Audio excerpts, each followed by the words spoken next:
दोस्तों, नफरत के इस दौर में मुस्कुराते हुए चेहरे जिंदगी जीने की उम्मीद देते हैं। ठीक उसी तरह नफरत के इस दौर में न्याय इंसाफ करने वाले जजों को आज तहे दिल से शुक्रिया करना चाहती हूं मैं, जिन्होंने हमेशा सच का साथ दिया, जिन्होंने हमेशा सच्चाई के रास्ते को चुना, जिन्होंने सिर्फ और सिर्फ न्याय किया, न्याय की उम्मीद बने और उन तमाम लोगों की उम्मीद बांधी जो न्याय के प्रति खो चुके थे, जिनकी न्याय पर से विश्वास उठ चुकी थी।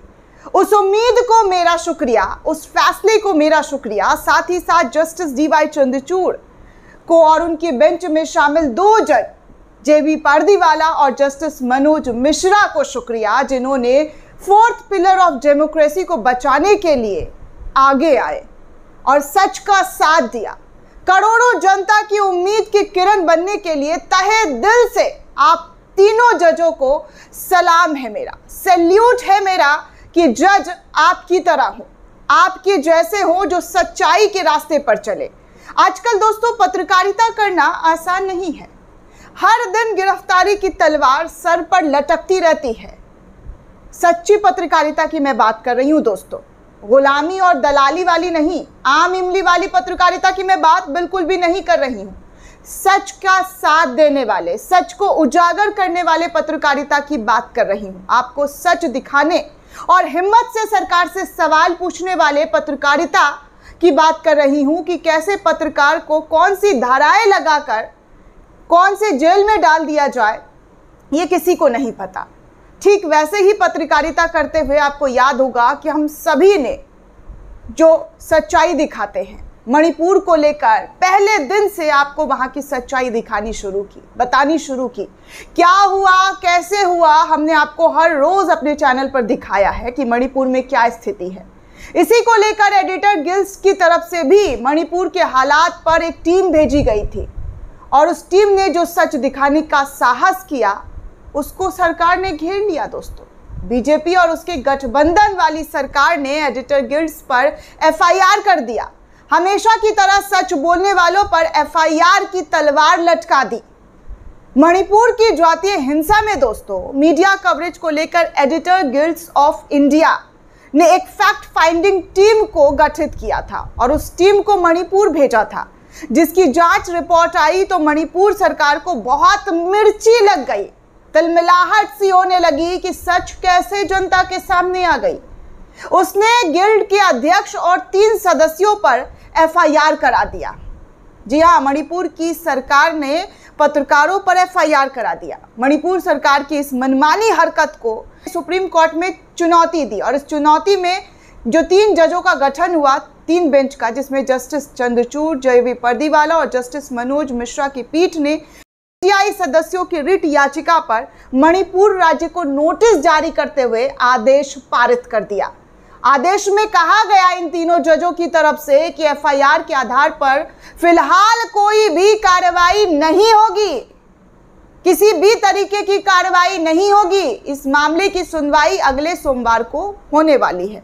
फिलहाल जो गिरफ्तारी की तलवार लटक रही थी वो इन तीनों जजों की तरफ से खत्म कर दी गई। लाइव लॉ की रिपोर्ट के मुताबिक अगर मैं बात करूं दोस्तों, तो याचिका बुधवार के लिए लिस्ट नहीं थी, लेकिन वरिष्ठ वकील श्याम देवान ने फौरन सुनवाई के लिए कोर्ट से अपील की और अपील करने के बाद सीजेआई चंद्रचूड़ इस मामले को सुनने के लिए तैयार हो गए। सहमति भर दी उन्होंने कि हाँ ठीक है, हम इस मामले पर सुनवाई करेंगे। दीवान ने कहा कि फैक्ट फाइंडिंग टीम के सदस्यों के खिलाफ 2 एफआईआर दर्ज कर दी गई है माय लॉर्ड, और आरोप लगाया गया है कि उनकी रिपोर्ट समुदायों के बीच शत्रुता को बढ़ावा देती है, नफरत को बढ़ावा देती है।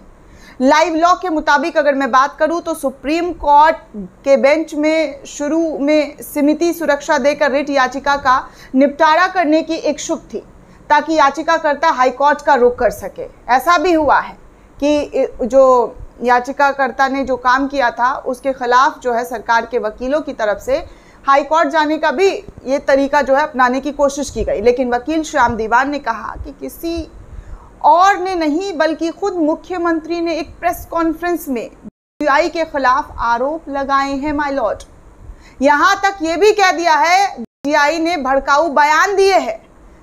इन्होंने इस बात पर जोर दिया कि मुख्यमंत्री का बयान एक अतिरिक्त पहलू है जिस पर अदालत को स्वयं विचार करना चाहिए और अदालत को हस्तक्षेप करते हुए इस पर देखना चाहिए कि सच्चाई क्या है। वकील श्याम देवान की दलील के बाद सुप्रीम कोर्ट ने याचिका पर नोटिस जारी करते हुए और एडिटर्स गिल्ड ऑफ इंडिया के अध्यक्ष और 3 सदस्यों को अंतरिम सुरक्षा देने पर सहमत हो गए। उन्होंने अपना फैसला सुनाते हुए कहा कि जिन पर एफआईआर हुआ है उन्हें हम अंतरिम जमानत देते हैं। अब मणिपुर पुलिस ना तो उन्हें गिरफ्तार कर सकती है और ना ही उन्हें बुलाकर पूछताछ कर सकती है। इससे पहले बुधवार की सुबह दीवान ने बेंच से मामले की फौरन सुनवाई का जिक्र किया था, क्योंकि मामले में जुड़े वरिष्ठ पत्रकारों की गिरफ्तारी की आशंका जो है वो बहुत ज़्यादा हो गई थी। उन्होंने कहा था कि हम यहाँ अनुच्छेद 32 के तहत आकस्मिक दिशा निर्देश मांग रहे हैं और मैं दिखाऊंगा कि कैसे एडिटर गिल्ड ऑफ इंडिया ने एक फैक्ट फाइंडिंग समिति नियुक्त की है। वो मणिपुर गए और एक रिपोर्ट बनाई और निष्कर्ष निकाला है कि स्थानीय समाचार रिपोर्ट पक्षपातपूर्ण थी। पक्षपात लिया गया था। जो वहाँ पर रिपोर्ट आपने तैयार की थी, जो सरकार की तरफ से तैयारी हुई थी, वो निष्पक्षता के साथ नहीं बल्कि पक्षपातपूर्ण की तरीके से बनाया गया है। एडिटर्स गिल्ड के 24 पेज के निष्कर्ष 2 सितंबर को जारी किए गए थे और तथ्य खोज टीम को 7 से 10 अगस्त तक राज्य में मीडिया रिपोर्ट की जांच करने के लिए मणिपुर भेजा गया था। मणिपुर पुलिस ने सरकार के इशारे पर एफआईआर दर्ज करते हुए गिल्ड की रिपोर्ट को झूठा, मनगढ़ंत और प्रायोजित शिकायतों पर आधारित बता दिया।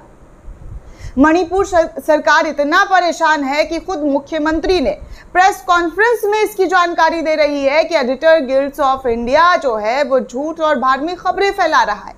मणिपुर में जातीय हिंसा के मीडिया कवरेज पर अपनी रिपोर्ट में जीआई ने कहा है कि पूर्वोत्तर राज्यों में पत्रकारों ने एक तरफा रिपोर्ट लिखी है। इंटरनेट प्रतिबंध ने एक दूसरे के साथ बातचीत करने की उनकी क्षमता को प्रभावित तक किया है। पत्रकार ज्यादातर सरकार की बताई गई सूचना पर ही निर्भर थे। उनका जमीनी स्तर पर जमीनी रिपोर्टिंग से कोई लेना देना नहीं था।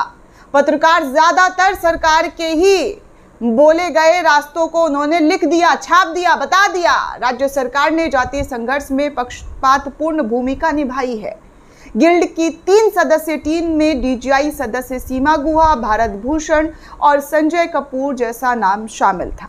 उन्होंने बताया कि ऐसा लगता है कि मणिपुर में मीडिया मेतई मीडिया बन गई है, जहां संपादक एक दूसरे से परामर्श कर रहे थे और किसी घटना की रिपोर्ट करने के लिए एक सामान्य कहानी पर सहमत हो रहे थे। मणिपुर पुलिस ने भारतीय दंड संहिता, आईपीसी की कई धारा और सूचना के प्रौद्योगिकी अधिनियम की धारा 67A का इस्तेमाल करते हुए एफआईआर दर्ज कर दी है। हालांकि मणिपुर की अगर मैं बात करूं दोस्तों, इस रिपोर्ट में कहा गया है कि हालांकि मणिपुर पुलिस को शायद ये जानकारी नहीं है कि धारा ए को सुप्रीम कोर्ट रद्द कर चुका है, लेकिन फिर भी उन धाराओं पर मणिपुर की पुलिस ने एफआईआर दर्ज कर दी, जो सुप्रीम कोर्ट की तरफ से है ही नहीं, खत्म हो गया है, वो धारा तक जो है लगा दिया गया। रिपोर्ट में कहा गया कि राज्य सरकार ने मणिपुर पुलिस को असम राइफल्स के खिलाफ एफआईआर दर्ज करने की अनुमति देकर इस को अपमान का जो है मौन समर्थन किया, जिसे पता चलता है कि राज्य का एक हाथ नहीं जानता था कि दूसरा क्या कर रहा है। ये एक जानबूझकर की गई कार्रवाई है। एडिटर गिल्ड्स ने आगे ये भी कहा है कि यह स्पष्ट संकेत है कि संघर्ष के दौरान राज्य का नेतृत्व पक्षपातपूर्ण हो गया है। पूरी तरीके से पक्षपातपूर्ण तरीके से रिपोर्ट तैयार की गई है। रिपोर्ट में कहा गया है कि इसे जातीय संघर्ष में पक्ष लेने से बचना चाहिए, लेकिन लोकतांत्रिक सरकार के रूप में अपना कर्तव्य निभाने में पूरी तरीके से मणिपुर सरकार विफल रही है, जिसे पूरे राज्य में किस तरीके से हंगामा हिंसा देखने को मिला है। ये कल की भी खबर में आई थी दोस्तों कि 5 जिलों में मणिपुर के हिंसा हुई है, कर्फ्यू लगा हुआ है, लेकिन अफसोस की बात हमारी सरकार यूएन के सामने भी झूठ बोलने से पीछे नहीं हट रही है। कह रही है कि मणिपुर में सब सामान्य है, कोई हालात बद से बदतर नहीं हुए हैं, सब कुछ सही है, सब कुछ चंगा सी है। लेकिन सुप्रीम कोर्ट ने एक बात, जी हाँ, सुप्रीम कोर्ट के उन तमाम जजों ने एक बात तो साफ कर दिया है कि वो अन्याय के खिलाफ आवाज़ उठाते रहेंगे, सच का साथ देते रहेंगे। जिस तरीके से उन्होंने सच्चाई का साथ दिया है, ये अपने आप में काबिल तारीफ़ है दोस्तों। कि पत्रकारों को डराने धमकाने की जो चीज़ें चल ही रही थी कि ऐसे में उनकी गिरफ्तारी तक होने का जो है फरमान जारी कर दिया गया था, उस गिरफ्तारी को सुप्रीम कोर्ट के तीनों जजों ने अंतरिम तरीके से रोक दिया है। अंतरिम जमानत देते हुए कहा है कि इन्हें कोई गिरफ्तार नहीं कर सकता है।